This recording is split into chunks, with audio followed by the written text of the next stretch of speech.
And just on that, I mean, I was literally having the thought while you're saying that I think a lot of people put a pressure and expectation, which is that I've got to change who I am before I start doing all this stuff, or I've got to change that identity. But I think I just wrote this down of I am, I do, and I feel. So I think a lot of people won't feel like they're a different person, to be fair, because your feelings often come as a result of the actions that you take. Yeah. So it's like, well, if I make a decision of I'm going to be a healthy person, well then what would a healthy person do right now? The healthy person would have a salad as opposed to a pizza. So if I have the salad, then what I'm doing is I'm now acting in accordance with the person I want to be. I do that long enough, I'm going to feel like I'm that person. Yeah, exactly. Yeah. And because I would say, especially for myself at the moment, I've had moments where, I mean, I still look more or less the same as that. Like I could, in 3 weeks, get back to that position that I'm in. However, if I have 1 or 2 meals that aren't 100%, like what I was eating before, or I have a bit more indulgent of a meal, sure. My brain kind of goes like, oh, like you're being this person again. And then I catch up, I'm like, wait, no, I'm not. I'm not that person. I'm still this person who is focused on health. I am still this healthy person who focuses on these meals. Yeah. But by doing that action, it kind of took me down that path a little bit. Yes. So you need to remember that, number one, you're not always your actions, but you are your consistent actions. So if you look at your last 12 weeks in terms of what your consistency has been, to say, hey, I am still this person. I just chose to do, I took this action once. And it's important, if you have, your last 12 weeks has been eating shit and not training, then one meal isn't going to change your identity. Right? Yeah. The one meal, but you can take that identity forward. Like a lot of people will do that. You'll eat McDonald's 6 times a week and then you'll have a salad and say, yeah, I'm a healthy person. #FitFam, right? But you're not all the way there yet. So it does take that time. I would say the patience to build that identity will be really important. So take that time, take that patience to build up that identity. And you don't need to be at the end result to associate to that identity. You need to have that backlog of actions to really back up and give yourself evidence of being that person. Yeah, absolutely. Absolutely. I love that idea. That idea. Do you think it would be valuable for people to be able to associate perhaps like a reference point or a person or a name or a trigger or something along those lines to help them reinforce in those moments, like, okay, I'm going to do this for this reason, or it's like, we use the reference point of I've got Michael Jordan on my phone, right, as a reference. It's like, cool, what would Jordan do, right? Yeah. So those types of things, you think that's valuable as well in the early days to give them a bit of momentum? Oh, 100%. Even in the late days. I mean, my late days came from, talks about Chris Hemsworth. Yeah. It's like, yeah, cool, I want to be Chris Hemsworth. All right, well, right, you know what, I'm going to start taking this shit seriously. Yeah. And then literally in 6 weeks got to there from where I was. So having that, even in the later stages, is always a valuable thing to do. It could be either from a looks perspective or from a mentality perspective. Yeah. Of how would someone else behave in this situation, or how would if you've been there before, how would me in this time make this decision, right? Yeah. How would me in this time make this choice? What would they choose to do? Yeah, I love the metaphor of the dimmer switch, and I think there's also probably another metaphor you can experiment with if you're watching of driving a car.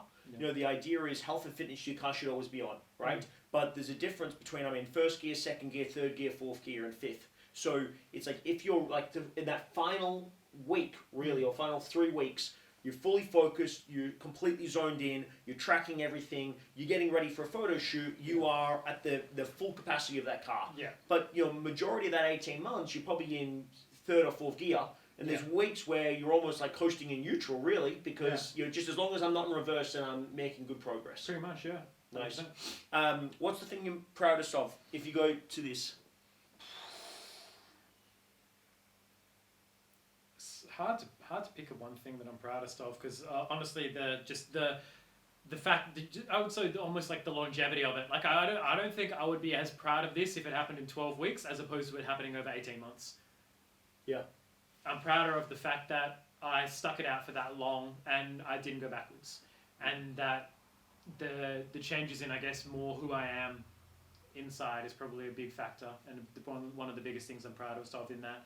The fact that we had America in there, the fact that we did multiple tours and multiple stressful flights and big emotional things going on in that time.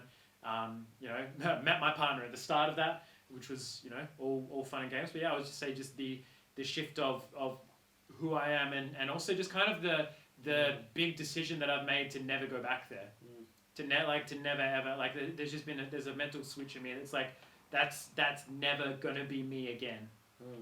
Like I'm never going to let myself ever get to that point because, just looking at that photo, I'm like, there was just so much self-loathing that was going on in that photo. So much not like just such a lack of self-love and self-appreciation, but as well, both in how I was eating and how I was not training, as well as how I was looking. Yeah. So I was like, I was not eating because I felt like shit about myself. I was not training because I felt shit about myself, which made me look worse, which made me feel worse about myself. Yeah, that's a vicious cycle. Yeah, exactly. It's awful. So just making the decision to never go back there, and those are probably the biggest ones. It's huge, bro. You should be enormously proud. I want to throw to you guys. We've obviously had quite an in-depth conversation, but does anyone have any questions at all for Jace about his journey, about reference points, or about ideas? If you've got them, chuck them up. Ash and Jade might even have a couple as well. I've gone through quite a lot, but I thought I'd chuck to you guys to see if you have any questions at all to go through, because I'd love to obviously get some insights and some takeaways from everybody.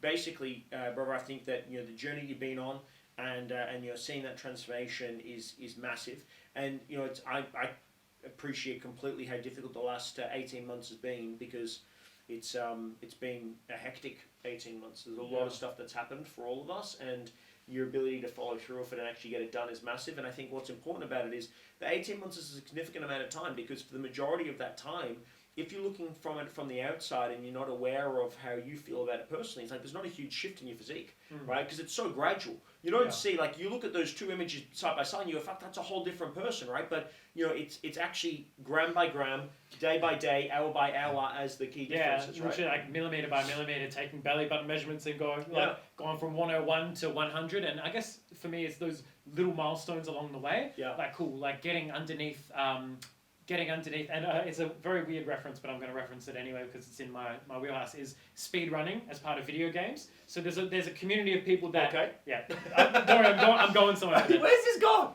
So there's a community of people that basically take video games. They're like, cool, what's the quickest that we can beat the entire video game in, right? And they do it in like every single video game. There's people that like... There's all these little hacks and things that they find out, and like they can beat Super Mario 64, that huge game, in like under a couple hours, right? It's ridiculous. But there's always and there's these guys that do big summaries of like how the world records of the fastest times have shifted, and there's always been like this next point. It's like, cool, all right, we want to get this under 10 minutes. If we can break the 10-minute barrier, that would be awesome. And then it's what if we got it under 9:50? And it's like, oh, then this person got the first like 9:49, and it's like similar to how people breaking the 4-minute mile and banner stuff. And all that kind of stuff. So for me, it was focusing on these little micro or the sub goals or the little milestones as part of it. So getting weight under 100 kilos, getting belly button measurement under 100 centimeters, or whatever it was at the time, and then cool. All right, next one. All right, I want to get it to 90. Right, then I want to get it to 80. Then I want to get it below 80. Cool, I'm at 79. I want to get to 75. So having those little set points really kept me going throughout the long term, because I was like, all right, cool. I've been at 85 for a couple of weeks now. All right, fuck it. I'm motivated now. Let's crack this 80. So it was never, that's the long-term goal, inch. I felt like I was making bigger progress because I was setting those little goals along the way. That's huge distinction. I love it.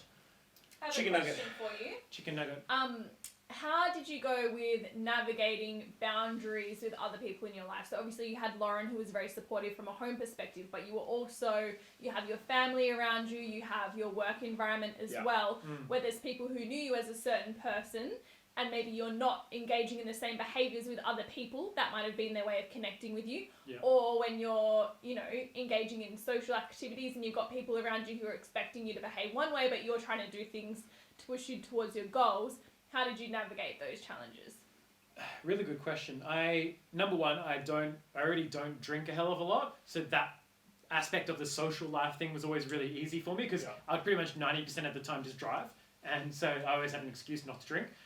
So that part was easy for me. In terms of the social aspect, initially it was fine because I could still have those social outings and I could still do that and sort of fit those in, and it would be okay. But as it got to the tighter end of the spectrum, before they really associated that identity, navigating that boundary it was really, for me, it was having that conversation and then really enforcing the boundary.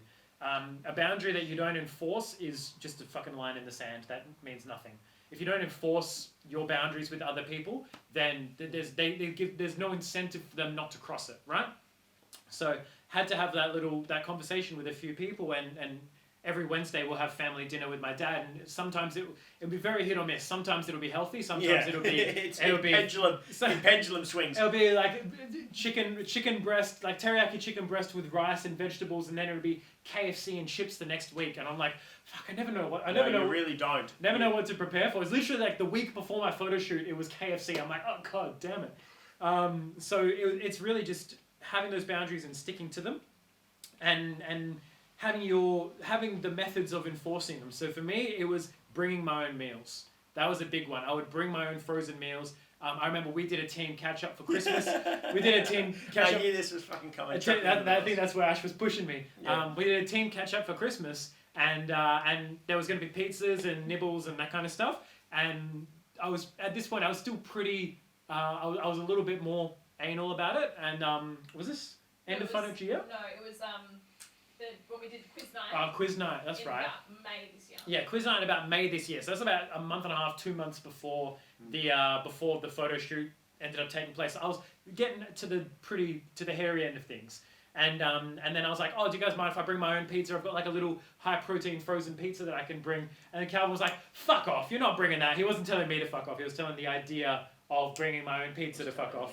That's a distinction that I didn't take in the moment. I took it a little bit more personally than that. But then I was like, no, I'm not.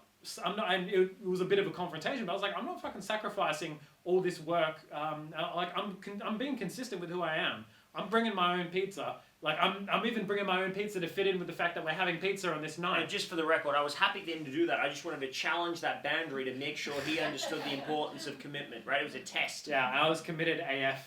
I was like, look, I'm still going to have some nibblies and some snacks, but I want the core of what I have to be something that I know I can track, that works really well, and is not going to set me backwards. Yeah. Because there's times where I just wanted to be fucking committed, and you've got to hold that boundary and be willing to. There's a lot of discomfort that people aren't willing to have, and at the end of the day, if people are challenging you on that, you've got to be willing to draw the big card of, I'm doing this for my health and my wellness and my life. Are you really going to say that? Are you really going to try and put some fucking guilt on me that I want to make my health better? Well, what kind of fucking friend are you? I'm not saying this story. I'm not saying this to Calvin. I know what he was saying in the moment. But it's like, for you guys, if you have those people in your life, you've got to be willing to call them out on that and say, well, I'm doing this for me, to be the best version of myself, for me, for my family, for my kids. Right? I don't want to die of heart disease. The person on the left-hand side of that, of my before photo, he was not healthy. He was heading towards an early grave, more or less, because like he was a big factor for me as well was my partner wants to have kids, right? And I know for a fact as far as hormones and testosterone goes, the more weight and fat you're carrying, the less active and the less mobile your sperm are, and that affects things like fertility, right? It affects things like libido, right? And those are all big factors of having a positive, powerful relationship. But you got to be willing to have those conversations with people and be like, look, if you're not with me on this, you're against me. Yep. If you're not willing to support me in being the best version of myself, then what kind of friend are you? 100%. Unfortunately, there's a lot of guilt around food, and there's a lot of emotional attachment, not just to food, but the ritual of eating in our society as well. And so a lot of people, it's difficult because you've got to really almost be...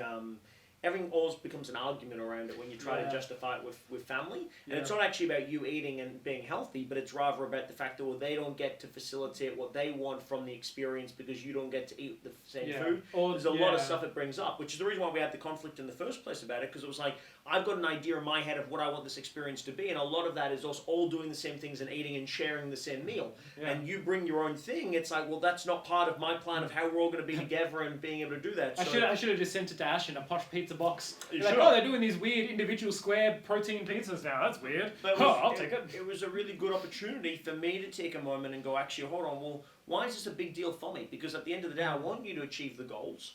So it's like, why is this an issue? And then you go, cool, well, maybe there's some stuff around food and around the ritual of meals and all that stuff that comes into it as well. And not every member of your family or friendship group is going to be as emotionally and self-aware as Calvin is. So sometimes you have to be able to... that. Yeah, sometimes you have to be that person to step out of the conversation and say, hey, like, what is this bringing up for you? Because it will often bring up their own insecurities around, oh, I haven't been eating as well as I would like to, or I wish I kind of had that dedication to stick to it, even like, and not just say, oh, who cares for one night.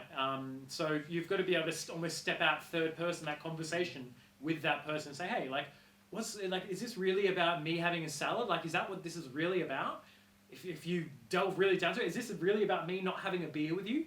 Having like a soda water or a vodka soda instead? Yeah. Like, what is this? What's really going on here? Because that seems like a big dramatic thing to have this conversation over. And just on that, and this is important for everybody, anytime you try to achieve a goal that most people don't achieve, you're going to experience resistance. There's just no outcome where that doesn't happen. And it obviously always happens with regards to guilt, because if it's not done in the space of guilt, it's done with an attack in a almost like a tall poppy idea, right? So it's the same friction you're going to experience, whether it be like, oh, well, don't do that because we won't be able to do things together.